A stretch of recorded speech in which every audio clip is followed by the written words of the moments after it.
रात के संगीत के फंक्शन में मैंने तो बहुत एंजॉय किया। आप लोगों ने एंजॉय किया या नहीं? मुझे तो बहुत मजा आया। I really enjoy. हाँ भाई, तुमने खुद जो गाया है तुम्हें तो मजा आएगा ना। अमाया कहाँ है? अमाया, आओ बैठो बेटो, हमारे पास भी बैठो। रात को कैसा लगा तुम्हें इस संगीत का फंक्शन?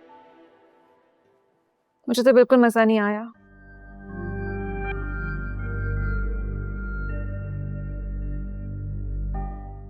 क्यों?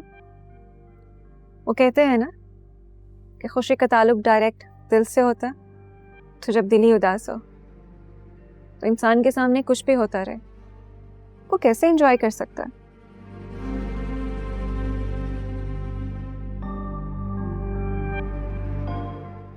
और फिर जो आपके बेटे ने मेरे साथ किया, उसके बाद आपको लगता है कि मैं इस तरह के इवेंट्स को एंजॉय कर सकती हूँ? जिंदगी की सबसे बड़ी खुशी छिन जाए ना, तो इन छोटी छोटी बातों से इंसान को खुशी नहीं मिलती कि ये तो उसे मजीद अफसरदा कर देती हैं। ऐसे लगता है जैसे इंसान कुछ खो रहा हो। क्या किया हमजा भाई ने? कुछ नहीं, तुम लोग ये ट्राई करो ना। नहीं यार, बहुत खा लिया। चलो चलते हैं हम, फिर शाम में मुलाकात होती है फंक्शन में। खुदाफिज। खुदाफिज। खुदाफिज।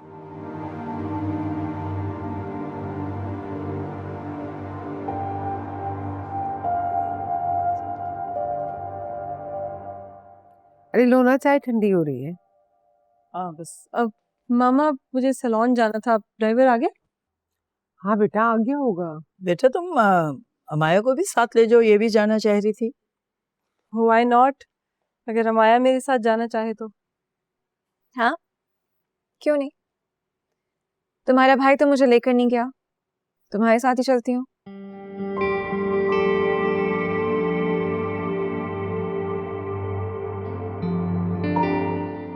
Let's go.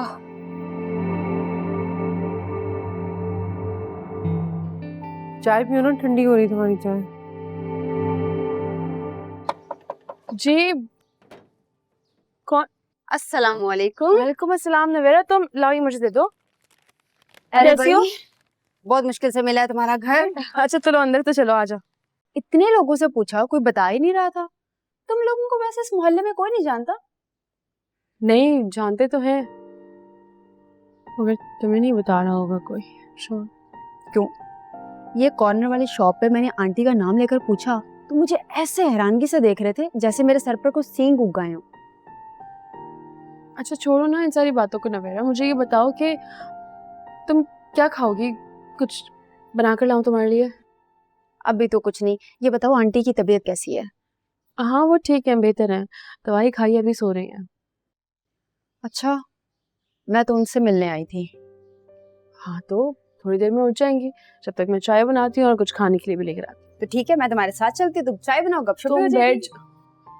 अस्सलाम वालेकुम आंटी, आप बैठे। अब तुम मुझसे मेरे बेटे के साथ शादी ना होने का बदला इस तरह से लोगी? मेरे बेटे को मेरे खिलाफ खड़ा करोगी? मेरी एक बात कान खोलकर सुन लो, मैं मरकर भी अपने बेटे से तुम्हारी शादी कभी नहीं करवाऊंगी। इसलिए खुदा का वास्ता मेरे बेटे के पीछे मंडलाना और उसको वरगलाना छोड़ दो। ये खातून कौन है और तुम्हारे साथ इस तरह से बात क्यों कर रही है? वो तुम कौन हो? यकीनन इसकी दोस्त होगी। शक्लो सूरत से तो किसी अच्छे घर की लग रही हो, लेकिन हैरत है, इस जैसे किरदार की लड़की के साथ दोस्ती रखने से तुम्हारे घर वालों ने तुम्हें मना नहीं किया? एक्सक्यूज मी, इस तरह के किरदार से आपका मतलब क्या है? और आप होती कौन है इस तरह से बात करने वाली? इसने तुम्हें कुछ नहीं बताया? मैं वो खातून हूं जिसके बेटे के साथ इसकी शादी हो रही थी और इसकी बहन के काले करतूतों की वजह से वो शादी टूट गई। अनुषा की आगे की कहानी तुम सुनाओगी इसे या मैं सुनाऊं? मैं ही सुना दे। असल में बात यह है कि अनुषा की... बस कर दें प्लीज, बस कर दें। मर चुकी है मेरी बहन, कम से कम उसका तो लिहाज कर ले। एक मरे हुए इंसान के बारे में इस तरह की बातें करते हुए शर्म नहीं आ रही ना आपको? आप चली जाए यहां से, जाइए।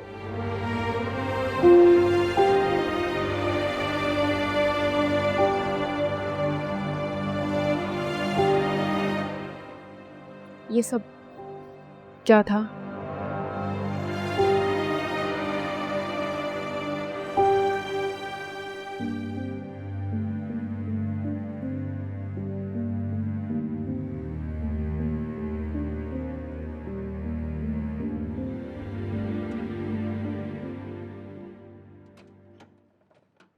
खसकम जहां पाक, अब वो तुम्हें तंग नहीं करेगी।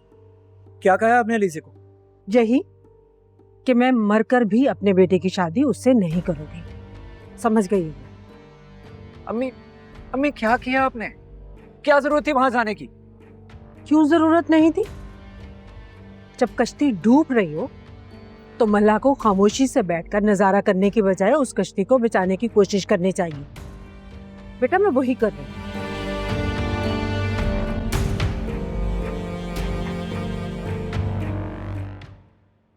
और एक बात मेरी कान खोलकर सुन लो, आज के बाद तुम अलीजे से नहीं मिलोगे।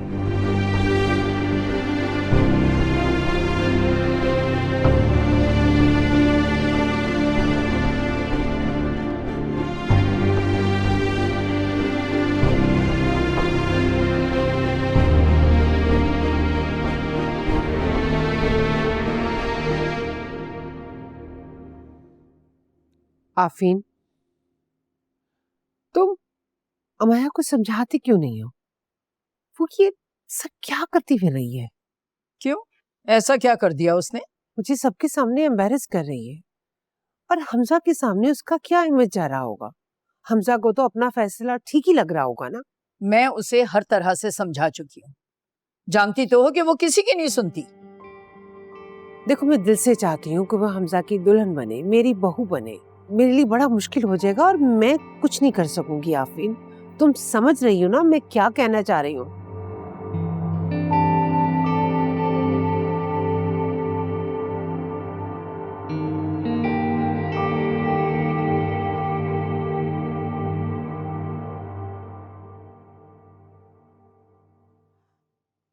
मुझे यकीन था कि हन्नान मेरा साथ देगा। मतलब मैं उसे बाकियों से बहुत अलग समझती थी। मुझे लगा था वो जानता है, मुझ पे यकीन करता है, मुझे समझता है। लेकिन ये सब कुछ जब उसके सामने आया तो वो भी जाके उन लोगों के साथ खड़ा हो गया और मुझे सवालिया नजरों से देखने लगा। तब मुझे रियलाइज हुआ कि मैं उसके बारे में गलत थी। वो बाकियों जैसा ही है, वो नहीं जानता मुझे। पता है अलीज़े, मैं ये सोच रही हूँ कि कोई इंतकाम के लिए इस हद तक कैसे जा सकता है। एक इंसान किसी दूसरे इंसान की जिंदगी धोखे से बर्बाद करने का सोच भी कैसे सकता है यार।